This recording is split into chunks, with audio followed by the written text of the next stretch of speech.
যারা আহসানগঞ্জ থেকে পাকশি যেতে চাচ্ছেন ট্রেনে চেপে, আজকের ভিডিওটি মূলত তাদের জন্য।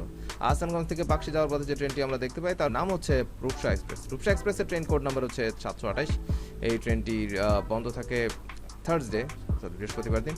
এর ডিপার্চার টাইম দেখতে পাচ্ছি আহসানগঞ্জ থেকে ছেড়ে আসার সময় হচ্ছে 12টা 55 মিনিট। এটি কিন্তু দুপুর টাইম, 12টা 55 মিনিট, এবং এটি পৌঁছে যাবে 14টা 31 মিনিট। তার মানে হচ্ছে পাকশিতে পৌঁছাবে 14টা বলতে এখানে দুপুর 2টা বেজে 31 মিনিট বোঝায়। দুপুর 2টা বেজে 31 মিনিট এটি পাকশি স্টেশনে পৌঁছাবে। তো এই ছিল আহসানগঞ্জ টু পাকশি ট্রেনের টাইম শিডিউল। এবার আমরা একটু দেখে নিব আহসানগঞ্জ টু পাকশি ট্রেনের টিকিট প্রাইস কেমন পড়বে।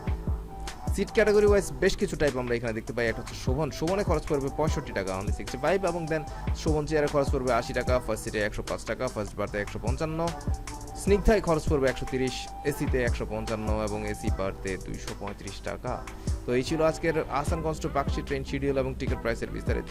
এখানে ভালো লাগা খারাপ লাগা আপনার সব কিছু এখানে জানাতে পারবেন আপনার কমেন্ট বক্সে, এবং আপনার মনে যদি কোনো প্রশ্ন জেগে থাকে সেটাও আপনি কমেন্ট করে জানাতে পারবেন। দেখা হবে অন্য কোনো ভিডিওতে। টাটা। আমাদের কন্টেন্টগুলো যদি ভালো লেগে থাকে তাহলে সাবস্ক্রাইব করতে পারেন এবং ট্রেন সংক্রান্ত সকল আপডেট পেতে ভিজিট করতে পারেন portalsbt.com।